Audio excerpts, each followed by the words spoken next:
आज का जो लेक्चर है वह पुष्पी पादपों में लैंगिक जनन यानी रिप्रोडक्शन इन फ्लावरिंग प्लांट।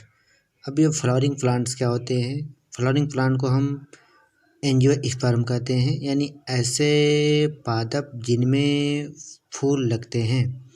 तो आवृत बीजी पौधे, इनको हिंदी में आवृत बीजी पौधे बोलते हैं, यानी जिनमें बीज फल के अंदर बनते हैं। ठीक। और जो आवृत बीजी पौधे होते हैं इनमें मूल, स्तंभ तथा पत्तियां होती हैं। अब इसमें जो पहली हेडिंग आपकी है पुष्प की संरचना, यानी स्ट्रक्चर ऑफ फ्लावर, यानी पुष्प की संरचना। तो आपके एनसीईआरटी में भी इस तरह से यानी पुष्प का संरचना दी गई है। ठीक। तो हम इस पुष्प की संरचना के बारे में पहले बता रहे हैं आपको। जो ए वाला जो भाग है, ठीक, यानी फ्लावर का जो ए वाला भाग होता है, यहाँ से यहाँ तक का जो भाग होता है यह फीमेल पार्ट होता है, यानी फीमेल पार्ट यानी मादा भाग। तो ये जो सबसे ऊपर वाला भाग होता है इसको स्टिग्मा यानी वर्तिकाग्र बोलते हैं। अब स्टिग्मा के जस्ट नीचे वाला भाग स्टाइल यानी वर्तिका बोला जाता है। ठीक। अब वहाँ से सीधे नीचे आया जाए तो एक गुंबदनुमा संरचना दिखाई देती है जिसको बोला जाता है अंडाशय यानी ओवरी बोलते हैं, यानी अंडाशय यानी ओवरी बोला जाता है। इसी के अंदर, ठीक, यानी भ्रूण बनता है, एम्ब्रियो बनता है। अब बात आती है, अब जो फ्लावर्स होते हैं, अब ये वाला जो भाग दिखाई दे रहा है आपका, ये इधर से जो निकला हुआ भाग है यह मेल पार्ट है, यानी नर भाग है। ठीक। अब ये वाला जो भाग होता है एंथर होता है, यानी एंथर होता है। ये वाला भाग होता है फिलामेन। ठीक। यानी ये जो पूरा भाग होता है इनको एक साथ मिला के स्टेमन यानी पुमंग बोला जाता है। यानी ये जो भाग होता है मेल पार्ट को पूरा एक साथ मिला के क्या बोला जाता है, इनको पुमंग यानी स्टेमन बोला जाता है। और जो स्टिग्मा, स्टाइल और ओवरी जो फीमेल पार्ट है इनको एक साथ मिला के जायांग बोलते हैं। ठीक। अब हम आते हैं फ्लावर के ये जो पोर्शन है, ठीक, यानी फ्लावर्स में जो कलरफुल वाला भाग होता है, जो रंग बिरंगे भाग होते हैं, ठीक है ना, जिनको बोला जाता है पेटल्स। क्या बोला जाता है? पेटल्स बोलते हैं। ठीक।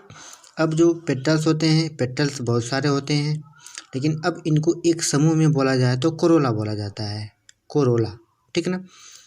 अब कोरोला बोला जाता है। अब यहाँ पे जो कोरोला होता है इसको बोला जाता है हिंदी में दलपुंज बोलते हैं, हिंदी में इसको दलपुंज बोलते हैं।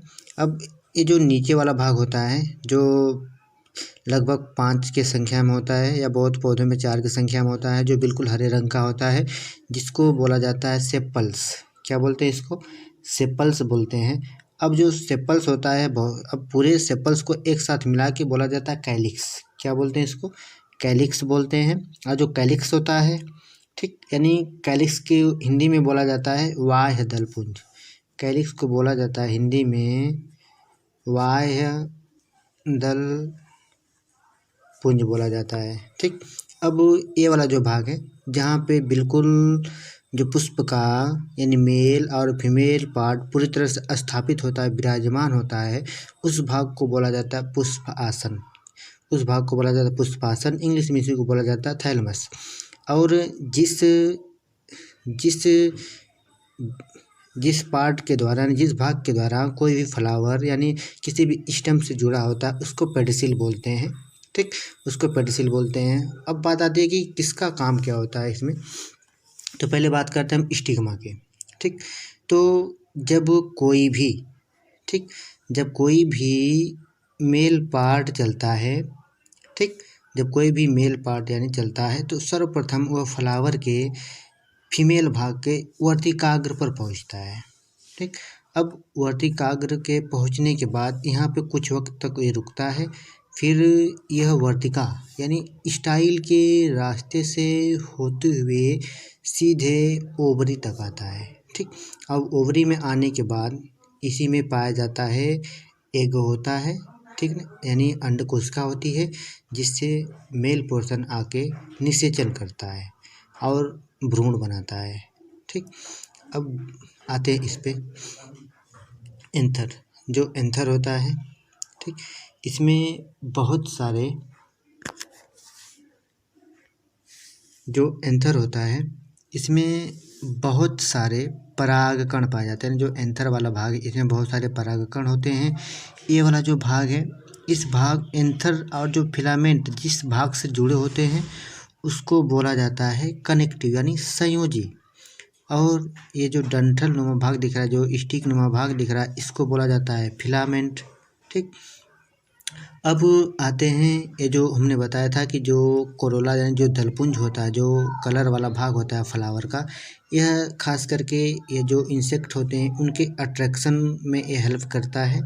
और यह आहारी रूप से यानी फ्लावर के जो आवश्यक अंग हैं यानी मेल और फीमेल, यानी मेल फीमेल को क्या यानी जो फीमेल पार्ट है इसको बोला जाएगा जायांग और जो मेल वाला पार्ट है इसको एक साथ मिला के बोला जाएगा पुमंग। तो इनका ये प्रोटेक्शन करते हैं। और जो सेपल्स होता है जिसको वायदल पुंज बोलते हैं, तो पूरी तरह से फ्लावर को जोड़े रहता है। और जो थैलमस है इसी पूरी तरह से फ्लावर का जो पूरा पोर्शन होता है वह स्थापित होता है। ठीक, यदि कहा जाए तो किसी भी फ्लावर के यानी टोटल 4 चक्र होते हैं। 4 चक्र होते हैं, यानी जो पहला चक्र है वह बाह्य दलपुंज होता है। बाह्य दलपुंज होता है। और जो दूसरा चक्र है, दूसरे चक्र को बोला जाता है दलपुंज।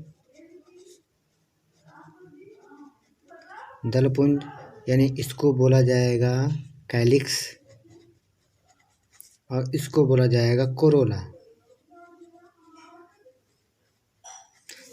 ठीक, और जो तीसरा चक्र होता है इसको बोला जाएगा पुमंग। पुमंग, और पुमंग को बोला जाता है एंड्रोइसियम। और जो चौथा चक्र होता है इसको बोला जाता है जायांग। जायांग को बोला जाता है गाइनोसियम। ठीक,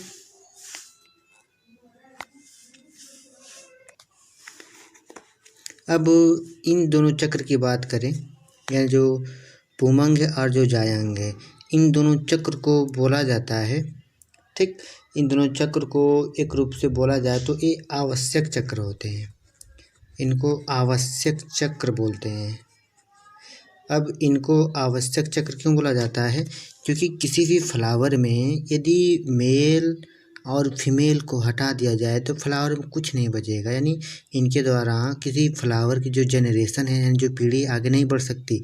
जब भी आगे बढ़ेगी तो मेल और फीमेल से ही वह उस पादप की जो जनरेशन है, जो पीढ़ी है, वह आगे बढ़ेगी। इससे इसको आवश्यक चक्र या नेसेसरी व्हर्ल कहते हैं। नेसेसरी व्हर्ल यानी चक्र। और जो ये दोनों भाग होते हैं कैरिक्स और कोरोला, जिनको बाह्य दलपुंज और दलपुंज बोला जाता है, ये पूर्ण रूप से इनको कहा जाए तो ये सहायक चक्र होते हैं। ये सहायक चक्र होते हैं। ठीक, अब ये जो सहायक चक्र मतलब क्या हो गया कि इनका काम है फ्लावर का हेल्प करना या फ्लावर को प्रोटेक्शन करना, इसलिए इनको एसेसरी व्हर्ल कहा जाता है। यानी इनको एसेसरी व्हर्ल कहते हैं। ठीक, तो ये आपका फ्लावर का जो डिफिनेशन थी, यानी जो फ्लावर का जो पूरा पार्ट था उसको यानी फ्लावर का जो भाग था उसको बोला गया है। ठीक, या इसको बताया गया है। Thank you.